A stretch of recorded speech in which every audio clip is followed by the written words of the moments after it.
Hi, thanks for taking part in this study. This is an introductory lecture into first aid. If at any point you want to pause the video in order to look over the notes on the presentation, then feel free to do so. A quick foreword before we begin. I am by no means a medical professional, and this lecture was created for the purposes of this study. The content of this lecture was designed to model the content of a video game. As such, the content in this lecture may not therefore represent proper practices in performing first aid. So this lecture does not constitute any form of medical qualification, and medical advice should always be sought out before performing any kind of first aid. For good first aid advice, I'd recommend heading to the NHS website to see their content on first aid. So a quick look at what's actually going to be in this lecture. We're going to have a look at situational assessment, which is the process of assessing a first aid scenario to see the medical needs of an individual. Then we're going to be looking at blood loss and how to prevent that, clearing blocked airways, how to put someone in the recovery position, performing CPR, and then assisting victims of heart attacks.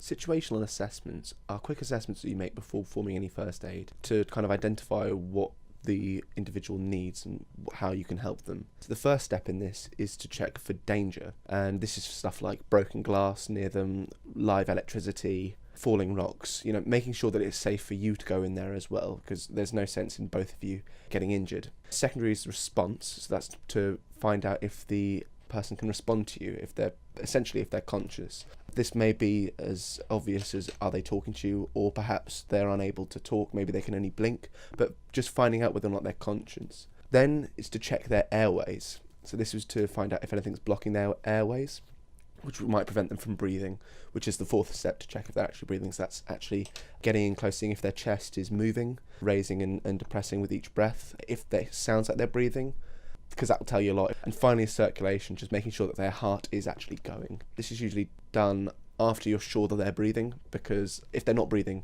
you can almost guarantee that their blood isn't pumping. So to sum up, the steps are danger, response, airways, breathing, and circulation, and you always check them in that manner. When assessing a situation, you may only need to check a certain way through, so responsive to you, they might be able to tell you what's wrong, or if their airway is blocked, then you immediately have to get that unblocked. But the idea is that these 5 steps will allow you to properly assess the needs of the individual, and therefore allow you to best perform first aid. So preventing blood loss. So for this, you're going to go through the situational assessment again. So you're going to check for danger. So is there anything that might cause you to be cut as well? Are they responsive? They probably are, telling you that they've got a wound on their body and that needs patching up. You don't really need to check for airways, because you can tell they're talking. You can also tell they're breathing because they might be talking to you, but they might not. They might be unresponsive. They might be on the floor, knocked out. So you need to check these things as well. Once you're sure that they can breathe and that their airways are clear and that their blood is circulating, then you can start helping with the wound. So on the stage of helping with the wound, always put on gloves if possible. Apply pressure to the wound. If there's a foreign object in the wound, it's important to not push it further in. Call 999 so that an ambulance can be sent on its way, because the best care that you can give them is to put them in the hands of the NHS or any other medical service, and then apply a bandage to stop the flow of blood, and then allow them to lay down, elevate their legs so their blood stays more central to their torso and their head, because that's where it's more needed really, and then check their circulation, make sure their blood is pumping. Clearing blocked airways. So again, going through the situational assessment, you'd look for any danger, then check their response. They're likely going to be responsive if they're choking. Then obviously you'll know then that their airway is blocked, because you can see that they're choking and they won't be able to respond to you properly other than pointing maybe at their throat, indicating that they're choking. You can tell they're not breathing, but you can tell that their blood is pumping because they're active and they're moving. To assist someone who's choking, try and get hold of 999 in order to get an ambulance on the way, but your main priority should be getting rid of the blockage. So to do this, give 5 sharp slaps on their back in between their shoulder blades, try and jostle free that blockage. If that doesn't work, then give 5 abdominal thrusts, so placing your fist on their abdomen and kind of pulling in and up, to dislodge that blockage. If that doesn't work, then go back to the back slaps and then to the abdominal thrust, just switching between those, again 5 each time, until the ambulance arrives. Moving on to the recovery position. Now, the recovery position is designed for people who are unresponsive, but their airways are clear, and it's about keeping those airways clear so they can continue to breathe. So in this instance, you'll likely find someone who is in a situation. You first check for danger going through that situation assessment, then the response, and they probably won't have one because it's about being unconscious, and then you check their airways to see if there's any blockages in their airways that would prevent them from breathing. Then you check their breathing and their circulation. So for someone who is unresponsive but breathing, the recovery position is designed to keep those airways open so they can continue to breathe.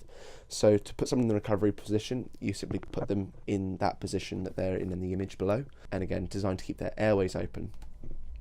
So once they're in the recovery position, phone 999 so that you can have an ambulance on their way, and then they can take the situation over. Moving on to performing CPR on adults.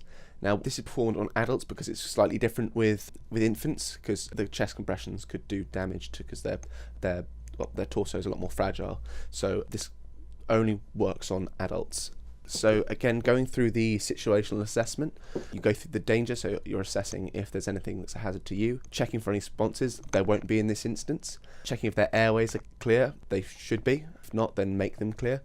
Then if they're breathing, and at this point you'll recognise if they need CPR, because if they're not breathing, that means that they need CPR. And then you're checking their circulation as well, because you'll find that there is no circulation, their blood isn't pumping, so they won't have a pulse or anything like that. So then basically begin chest compressions immediately after ringing 999. When you call 999, ask for an ambulance and explain that there is no pulse and they're not breathing. That's usually the first question they'll ask you when they pick up the phone. So when that happens, they'll likely talk you through going through CPR. But CPR in this instance is to perform 30 chest compressions in rhythm and 2 rescue breaths until the ambulance arrives. So a rescue breath is basically just TV and movies and whatnot, breathing into their lungs because they are unable to. And then the chest compressions basically force their heart to pump blood. And then, if possible, have someone who can take over from you, because CPR can take, well, as long as the ambulance takes to arrive. And it can be quite tiring. So having someone to take over from you is a really good idea, if possible. So always continue to give CPR until the ambulance arrives, as the CPR kind of keeps the body in a state where it can be resuscitated. So really important to keep on performing CPR until the ambulance arrives.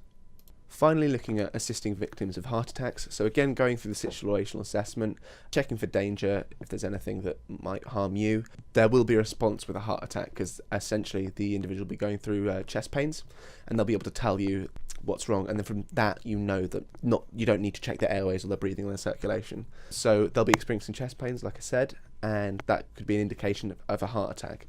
So ask them to sit down comfortably as you ring 999 and ask for an ambulance and inform them that you think they're having a heart attack.